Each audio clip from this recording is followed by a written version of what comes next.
কি অবস্থা দর্শক শ্রোতা? জামাতে ইসলাম তো রীতিমতো শেষ মুহূর্তে এসে একের পর এক চমক দেখাচ্ছে। সেই চমক কি? মত পথ আদর্শ ভুলে সকল রাজনৈতিক দল রাজনৈতিক দলের নেতাকর্মীকে আমন্ত্রণ জানাচ্ছে জামাতে ইসলামের সাথে জোটবদ্ধ হওয়ার জন্য। আর এই আমন্ত্রণে বিভিন্ন একটিভ ইনএক্টিভ দল, আলোচিত সমালোচিত দল, ল্যাংড়া দল, খোরা কানা লুলা দল, দেউলিয়াত্বের দল, এরপরে নেতা আছে কর্মী নাই এমন রাজনৈতিক দল বা এই সকল দলের নেতাকর্মীরা মনে হচ্ছে যে জামাতের উপরে হুমড়ি খেয়ে পড়ছে জোটবদ্ধ হওয়ার জন্য। আর জামাতও একের পর এক তাদেরকে সানন্দে গ্রহণ করে নিচ্ছে।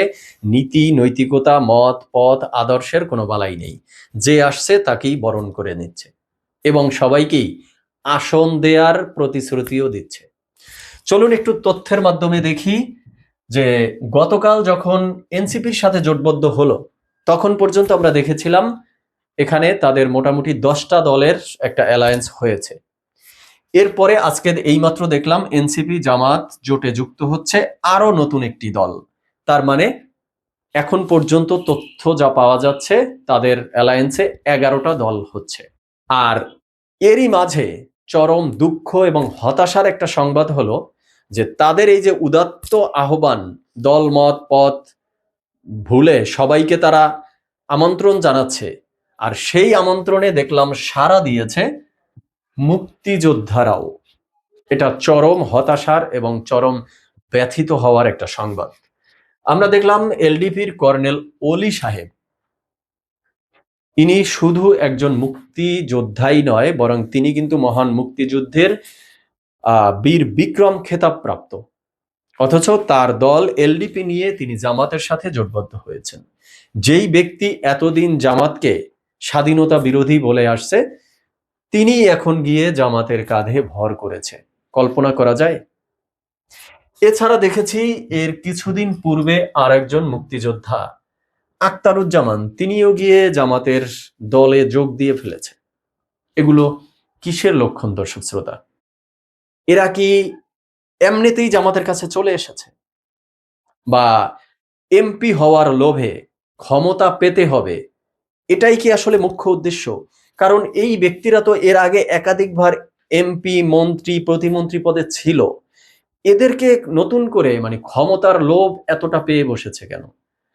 ক্ষমতা কি এমন জায়গায় মানুষের নীতি নৈতিকতাকে নিয়ে গেছে যে নীতি নৈতিকতার কোনো বালাই নেই, আদর্শের কোনো বালাই নেই? তাদের পক্ষ থেকে যদিও বলা হচ্ছে যে কর্নেল অলি সাহেব বলেছে যে বিএনপির কার্যালয়ে 2 ঘন্টা বসেছিলেন, তারপরেও তার সঙ্গে কেউ দেখা করতে আসেনি। এটা চরম অন্যায় হয়েছে। একজন বীর বিক্রমের সাথে বিএনপি এটা করা উচিত হয়নি, বা কোনো দলেরই এটা করা উচিত না। বাট তারপরেও একটা রাজনৈতিক দলের প্রতি এমন ব্যক্তিদের ক্ষোভ থাকতে পারে, কষ্ট থাকতে পারে, তাই বলে তারা একদম 360 ডিগ্রি পল্টি নিয়ে এমন একটা দলের সাথে জোট করতে গেছে যার আদর্শের সাথে তাদের আসলে যায়ই না। একজন মুক্তিযোদ্ধা বীর বিক্রম, তিনি বিএনপির সাথে রাগান্বিত হয়ে ক্রোধ দেখিয়ে এসে জামাতের সাথে জোটবদ্ধ হয়ে যাবে, এটা কোনো কথা? এমপি হওয়ার জন্য, ক্ষমতায় যাওয়ার জন্য মানুষ এতটা নীতি নৈতিকতা বিসর্জন দিয়ে দিয়েছে, আদর্শ বিসর্জন দিয়ে দিয়েছে। এই যে সকালে একটা পর্বে আলোচনা করেছিলাম যে রাজনীতিতে নীতিটা এখন আর অবশিষ্ট আছে কিনা, এখন তো দেখা যাচ্ছে যে সেই নীতির লেশমাত্রও আসলে অবশিষ্ট নেই। বা এই যে আরেকজন মুক্তিযোদ্ধা আক্তারুজ্জামান, তিনি 5বার বিএনপি থেকে বহিষ্কৃত, বা তার কথাবার্তাও অসংলগ্ন। হতে পারে মানুষের নীতি আদর্শ নৈতিকতা থেকে মানুষ অনেক সময় পরিস্থিতির কারণে, বয়সের বার্ধক্যের কারণে আস্তে আস্তে অনেক সময় সরে যায়। বাট সরে গেলেও মানুষ তো একদম সর্বশেষ আদর্শের বিন্দুটায় আঁকড়ে থাকে, সেটা তো কেউ বিচ্যুতি ঘটায় না। কিন্তু এরা দুজন দেখলাম রীতিমতো সর্বশেষ বিন্দু যেটা ছিল সেটারও বিচ্যুতি ঘটিয়েছে, তারা আদর্শের উপরে থাকতে পারলো না। এখন বিষয়টা হলো, এটা কি শুধুই এমপি হওয়ার দৌড়ে, ক্ষমতায় যাওয়ার জন্য বা মন্ত্রিত্ব পাওয়ার জন্য এই দৌড়ে, না এর পেছনেও জামাতে ইসলামের কোনো ম্যাটিকুলাস ডিজাইন রয়েছে? জামাতে ইসলাম এমপি হওয়ার জন্য আসন ছেড়ে দেয়া বা এমপি হয়ে আসতে পারলে মন্ত্রিত্ব দেয়া, এই পর্যন্ত আশ্বাসেই কি এদেরকে নিয়ে এসেছে, না এর চেয়ে আরো বড় কোনো ফান্ডিং বা বড় কোনো সুযোগ সুবিধার লোভ এদেরকে দিয়েছে, যেই লোভে এবং বিভিন্ন ধরনের রাগ ক্রোধ সবকিছু মিলিয়ে তারা একদম 360 ডিগ্রি পল্টি মেরে নিল, আদর্শের বালাই রাখলো না, নীতি নৈতিকতা চেতনা সবকিছু বিক্রি করে দিল, সবকিছু জলাঞ্জলি দিয়ে দিল, যেটা রীতিমতো হতাশাজনক, রীতিমতো দুঃখজনক ঘটনা। এই বিষয় নিয়ে কথা বলবো, চলুন ডিরেক্ট হিট দ্য পয়েন্টে চলে যাই। Hit the point number 1। এই যে কোনো একজন মুক্তিযোদ্ধা বা মুক্তিযোদ্ধার দ্বারা গঠিত রাজনৈতিক দল জামাতে এসে যুক্ত হয়েছে বা জামাতের সাথে জোটবদ্ধ হয়েছে, এটা প্রকৃতপক্ষেই একটা হতাশাজনক বা ব্যথিত হওয়ার মতো সংবাদ। বাট আমি অতটা হতাশও হইনি এবং ব্যথিতও হইনি। কারণ কি জানেন? কারণ এই যে হতাশ বা এই যে ব্যথিত হওয়া, এটা পূর্বেই বিএনপি আমাদেরকে হতাশ করেছে বড় গুণে, এবং বড় মাপের একটা ব্যথা বিএনপি আমাদেরকে দিয়েছে। বিএনপি যারা নিজেদেরকে মুক্তিযুদ্ধের সপক্ষের রাজনৈতিক দল দাবি করে, তারাই একটা সময়ে একটা লং টাইম ধরে এই জামাতের সাথে জোটবদ্ধ ছিল বা জামাতকে নিয়ে জোট করেছিল। তো বিএনপি যেখানে জামাতের সাথে জোট করতে পারে, সেখানে এলডিপির মতো একটা দল বা বিএনপি থেকে পাঁচবারের মতো বহিষ্কৃত কোনো একজন মুক্তিযোদ্ধা এসে যদি জামাতের সাথে যুক্ত হয়, সেই ব্যথাটা বিএনপির দেয়া ব্যথার চেয়ে খুবই নগণ্য, বা সেই হতাশাটা বিএনপি যে হতাশা পূর্বে আমাদেরকে দিয়েছে তার চেয়ে খুবই নগণ্য।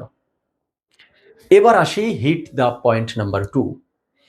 এই যে জামাতে ইসলাম মত পথ আদর্শ এর পাত্তা না দিয়ে যোগ্য কোনো প্রার্থী তাদের কাছে আসলেই রিসিভ করে নিচ্ছে, বা কোনো রাজনৈতিক দল তাদের কাছে আসলেই তাদের জোটে নিয়ে নিচ্ছে, এটা কি জামাতে ইসলামের রাজনৈতিক পরিপক্কতার পরিচয় দিচ্ছে, বা এটা জামাতে ইসলামের কোনো ম্যাটিকুলাস ডিজাইন কিনা, নাকি এটা জামাতে ইসলামের দেউলিয়ত্বের পরিচয় দিচ্ছে?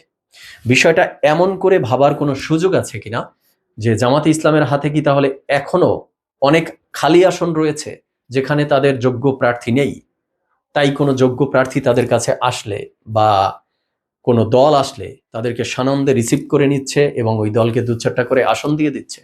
বিষয়টা এমন কিছু কিনা। এবার আসি last hit the point number 3। এই যে জামাতের একটা ম্যাটিকুলাস ডিজাইনের কথা বললাম, আসলেই জামাত একটা ম্যাটিকুলাস ডিজাইন নিয়ে সামনে এগুচ্ছে, এটা টের পাচ্ছেন কিনা আপনারা? জামাত ইসলাম প্রথমত তাদের যে ধর্মভিত্তিক রাজনৈতিক দল, সেই বেরিয়ার ভেঙে সামনে চলে বের হয়ে এসেছে। বিভিন্ন মত পথ আদর্শের ব্যক্তিদেরকে বা রাজনৈতিক দলকে তারা গ্রহণ করছে, তাদেরকে নিয়ে জোটবদ্ধ হচ্ছে। তো আসলে তাদের ম্যাটিকুলাস ডিজাইনটা সেই ঢাকা বিশ্ববিদ্যালয়ের ডাকসুর যে তাদের একটা ইনক্লুসিভ প্যানেল দিয়েছিল, সেভাবেই সেই পথে তারা হাঁটছে কিনা? ধর্মের ব্যারিয়ার থেকে বের হয়ে এসে সব মতের পথের প্রার্থীদেরকে বা দলকে তারা টেনে নিয়ে তারা নিজেরাও জাতীয় রাজনীতিতে নিজেদেরকে একটা ইনক্লুসিভ দল হিসাবে প্রকাশ করতে চাচ্ছে।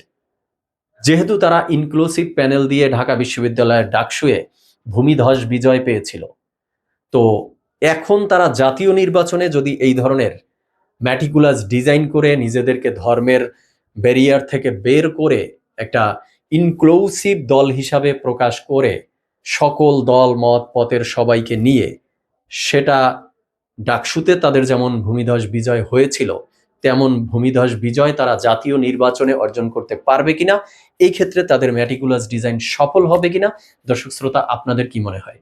এই মতামত আপনারা কমেন্টে জানাবেন। আজ এ পর্যন্তই। সবাই ভালো থাকবেন, সুস্থ থাকবেন। ধন্যবাদ সবাইকে।